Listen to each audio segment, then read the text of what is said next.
Your son got me pregnant. Excuse me, but I expect you to pay $30,000 as alimony. The phone call at my restaurant caught me off guard. The voice on the other end was a young woman, her tone abrupt and accusatory. She launched into a one-sided conversation, never even offering her name. Assuming it was just a prank call, I underestimated the gravity of the situation and didn't foresee the complications it would lead to. My name is Melissa Brown, and I own a successful restaurant in New York City. It has gained national attention from TV shows and magazines. As a result, our lunch and dinner reservations are consistently full. The downside of our fame is an uptick in nuisance calls and aggressive pitches, which is why I initially dismissed this call as another joke. However, when she mentioned being pregnant, I was taken aback. I couldn't comprehend how my son might be involved in such a situation. Despite my disbelief, I decided to hear her out for a moment out of curiosity. I had an abortion. What are you going to do about the emotional and physical toll on me? Are you going to pay for the surgery too? First, could you tell me who I'm speaking to? I asked, trying to maintain professionalism even with prank callers. In the service industry, handling such calls tactfully is essential to avoid false narratives being spread. I'm a customer at your restaurant, she stated, her tone accusatory. Is this your response after your son hurt me? Your family lacks compassion and decency. I struggled to believe my son would do something like that. The kitchen staff glanced over, sensing the unusual call. I gave them a reassuring smile and wave, indicating everything was fine. Your son assaulted me on a dark street. Are you denying it was him? She demanded. I'm certain it was your son. He lives with you, right? I've been terrified ever since, scared to go out alone. What are you going to do about it? She began recounting the alleged incident. I think you may have mistaken my son for someone else. But this sounds serious. Can we meet in person to discuss it? Often, suggesting a meeting can deter prank callers. I wanted to end the conversation quickly. Meeting the criminal's parent? How dare you suggest such a thing to a victim? She exclaimed. I just want to verify your story in person, I tried to reason. Are you implying I'm lying? She challenged. That's not my intention, I replied, trying to keep my cool. I almost blurted out, you're lying, aren't you? But I bit back my words. Instead, she launched into a tirade, questioning my integrity and suitability as a business owner. Why don't we meet and discuss this in person? I suggested repeatedly, but she adamantly refused each time. So what exactly do you want me to do? I asked, trying to navigate through her demands. Pay me $30,000 in alimony, she insisted, despite my attempts to explain it was a case of mistaken identity and that such a sum was beyond my means. You can afford it. Your business is thriving, she countered. Even though my restaurant was doing well, $30,000 was a substantial amount, and I had no intention of paying. Are you sure you want to involve the police? I questioned, hoping to deter her. I don't mind, she replied without hesitation, leaving me momentarily stunned. If my son did something like this, I would hold him accountable, I asserted. But I truly believe he's innocent. You seem awfully confident in his innocence, she remarked. Maybe you should reconsider. I would reconsider if there was any evidence, I retorted. Do you have any? The line went silent as she seemed to mull over her response. If there's no evidence, I'm ending this call, I declared, attempting to bring the conversation to a close. Wait, she interjected suddenly. If I provide evidence, will you pay the alimony? I might consider it, I conceded reluctantly.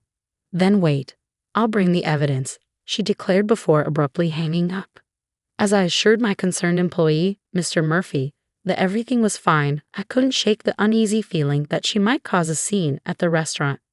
Later, while preparing for dinner service, I had nearly forgotten about the call until Mr. Murphy rushed up to me, his face pale and holding a manila envelope. What's wrong? You don't usually run in the restaurant, I remarked, puzzled. Owner, you need to see this, he said, handing me the envelope. Inside was a letter addressed to Ms. Melissa Brown. I was assaulted and impregnated by your son. Please transfer $30,000 as alimony. The words, written in bold, demanded my attention as I unfolded the letter. Karen Williams, the recipient's name, stared back at me. Mr. Murphy, visibly disturbed, had been the first to glimpse the contents of the unsealed and unsigned letter. Calm down, I reassured him. You know my son, don't you? His relief was palpable, but there was more to the envelope. I reached in and pulled out a pregnancy test. "What's that?" Mr. Murphy inquired, perplexed.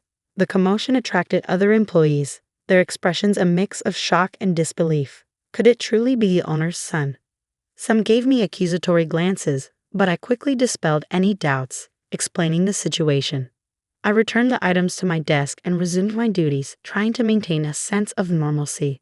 Days passed without any money being transferred, yet the incident lingered uncomfortably.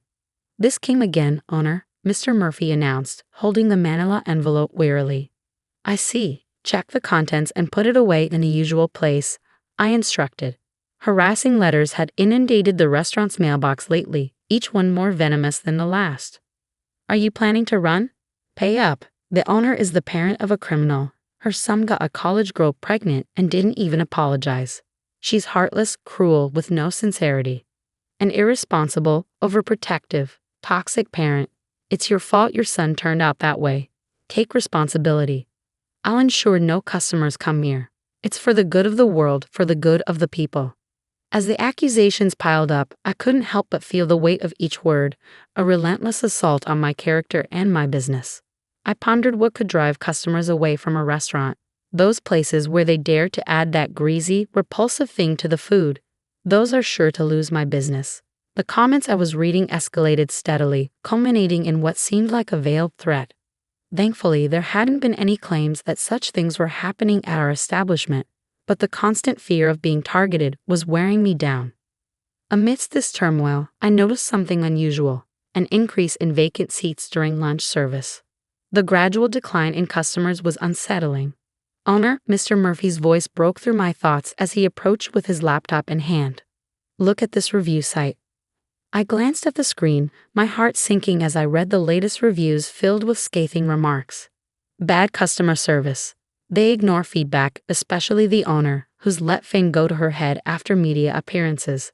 The quality of the food is deteriorating. Even the soup tasted bland compared to my last visit. And I witnessed an employee dropping a piece of meat, only to pick it up and cook it, every single day. My anger surged, and I realized I was trembling. "This is unacceptable," I muttered. "Why should our restaurant, built with such care to delight our customers, suffer from these unfounded accusations?" I struggled to compose myself. "Are the preparations progressing?" I asked, my voice strained. "Yes, they're nearly finished," Mr. Murphy replied, his tone reflecting the gravity of the situation. I couldn't help but smirk, as a week had passed since we first discovered the slanderous comments on the review site. The number of customers had continued to dwindle since then.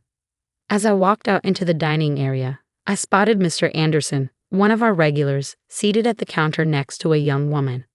"Mr. Anderson, thank you for your continued support." I greeted him, grateful for his presence during these trying times. He offered me a comforting nod. "It's been tough for you lately, Melissa, but stay strong. This job is your lifeline, and I admire your resilience." I smiled back at him, though his sympathetic tone puzzled me. "You're doing well, considering your son's situation," he continued. "Don't lose hope. We're here for you, and we'll help your son as he makes amends." "What?" I was taken aback, struggling to understand what he meant. I noticed the place is quieter than usual, so I was curious about what was going on. "This young woman here showed me a webpage about the restaurant," he said, gesturing to the young woman sitting beside him. "I truly feel for you, Melissa," she added. "I love coming here, so I've been trying to visit more often to support you during this time." Upon closer inspection, I realized she was a familiar face I'd seen frequently in the restaurant lately. "Excuse me," I said, trying to clarify the situation. "What's written on that page is a misunderstanding." The young woman nodded thoughtfully.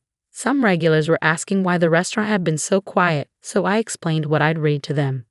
I struggled to grasp her words, questioning whether I had heard correctly.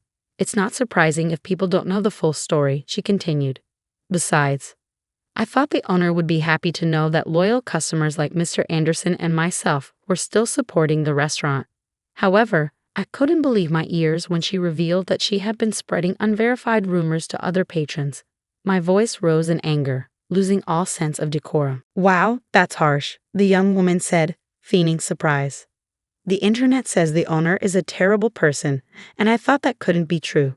But now, I see you really are the kind of parent who would defend a son accused of assaulting women. You should apologize if you believe you've done something wrong. She recoiled slightly, as if she expected me to strike her, even though I hadn't made any move in her direction.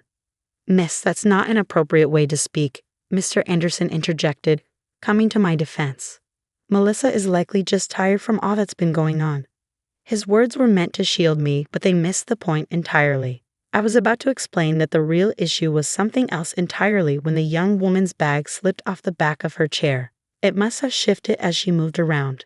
Despite my simmering anger, my instincts from years in the service industry kicked in, and I reached out to pick up her bag. But then I noticed something. Karen Williams. The name written on the student ID card that had fallen out stopped me in my tracks. No worries, I'll grab it myself, she said quickly, scrambling off her chair to retrieve her bag and ID. But I got there first. Hey, give it back, she demanded. It was no mistake. That name matched the one on the letter with the pregnancy test, which didn't even serve as real evidence of anything. So it was you I've been looking for, Karen Williams, I said, facing her. I must have swapped it with a friend by mistake. I'm not Karen, she protested. But the face on the ID and the one in front of me were unmistakably the same. Interesting, so you're a student at Central College, I said. No, I'm telling you, you're mistaken. Beside her, Mr. Anderson appeared perplexed, clearly not understanding what was unfolding. I'm going to sue you, I declared, catching the attention of the few patrons around us. They all turned to watch the scene. What did I do? She exclaimed. I believe you know exactly what you did, I replied firmly. Since we're all here, let's let everyone know. I looked around at the bar, filled mostly with regulars, a reminder that few new customers had been coming in. The sight only fueled my anger towards this young woman, who seemed to be the source of our business's disruption. Let me ask you this. Are you the one who called, claiming my son assaulted you and got you pregnant, then demanding alimony? I glared at her, demanding an explanation. Yes, that's me.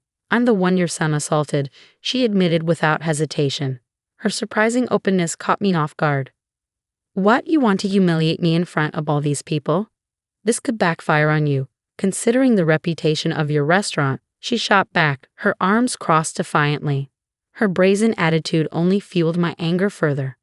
Mr. Murphy, bring everything over, I ordered, instructing him to fetch a laptop from the store's office along with a stack of envelopes and documents about 4 inches thick. Was it you who sent these harassing letters to the restaurant? I asked, raising my voice so the other customers could hear. I read aloud from some of the letters. Pay up or run. This owner is the parent of a criminal. Her son impregnates a college girl and doesn't even apologize. Poor souls eating food from this woman's restaurant. I'm going to make sure customers stop coming to the store. It's for the greater good. The regulars who heard the harsh words covered their mouths in shock. This is completely threatening, I pointed out. There's no evidence that I sent this letter. It could be someone else who heard the rumors and decided to send it just for fun, she said, desperately trying to defend herself. I silently opened my laptop and displayed the screen of another review site for her to see. Some of you here may have seen this defamatory content on this review site, I said, addressing the room. You posted this too, didn't you? She questioned me, challenging me for evidence and accusing me of being irrational. Evidence, evidence, you demand evidence, yet the one you provided is questionable at best, I retorted. I showed Mr. Anderson the first letter I had received, along with the pregnancy test. This, I said, pointing to the test, is the supposed evidence she brought. What do you think of this red line? Doesn't it look like just a marker? Even Mr. Anderson, with his aging eyes, could see the dubiousness of the tests, and the other customers began murmuring in response. The young woman grew defensive and angry, insisting she was the victim. I was assaulted by your son. He even admitted it. It's disrespectful to doubt me. The patrons whispered among themselves, unsure whom to believe. Since I'm the victim, it must be absolutely true, she shouted, her voice rising as if to garner sympathy. But her theatrics didn't faze me. Let me clear this up, I said calmly. My son is 3 years old. Chet. Upon hearing this, she let out a small, deflated gasp. What? She stammered. My son may be active and strong for his age, but there's no way he could have assaulted you. Absolutely no way. She stammered, trying to regain her composure. No. I know you have an older son. You live together. I even have a photo. I heard you discussing dinner. She pulled out her smartphone and showed me a picture of a young man speaking with me near the store's back door. Isn't that Taylor? She said triumphantly.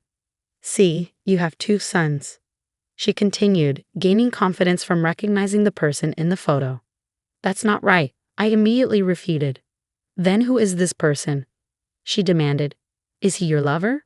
Are you having an affair with a younger man and then he impregnated a college girl? What a scandal. Your business and your marriage are doomed. I let her finish and then calmly revealed the truth. This person is my niece, I said, pointing at the photo. Your niece? She questioned. Yes, and actually, she's a girl. I explained that my niece, who is tomboyish and often mistaken for a boy, even as an adult, is a college student who stays at my place. In exchange for boarding with me, she helps by cooking dinner and picking up my son. If you need evidence, I can bring her here for you to see for yourself, I told the young woman, who stood there in shock and seemed unable to comprehend my words. By the way, I've already gathered all the evidence related to the harassment letters and the review site posts. Evidence? No way, she stammered, looking pale and unsteady. I've already consulted with the police and my attorney. I continued, outlining the preparations I had made with the help of Mr. Murphy, one of my employees. The first piece of evidence was a letter from her, with fingerprints that matched those on the harassment letters. Additionally, all posts on the review site were traced back to her through a disclosure request. With no way out, she sank to the floor, her energy draining from her. Weren't you just saying it was better to apologize quickly if you've done something wrong? I asked. She mumbled something incoherently, her face pale, but I couldn't tell if she was apologizing. I will contact the police about you. I will also inform your parents and your college. Prepare yourself for a lawsuit for emotional distress and damages. No, please don't do that. I'm still a student. Please spare me, she pleaded. Whether you're a student or not, you're over 18 years old and an adult. You must take responsibility for your actions, I replied.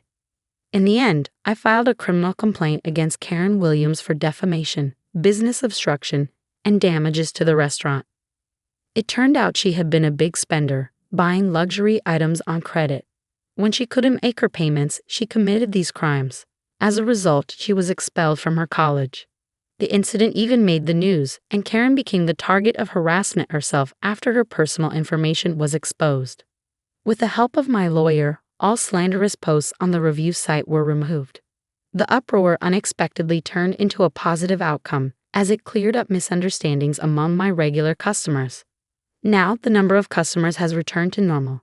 While the incident initially deterred new customers, almost no regulars stopped coming.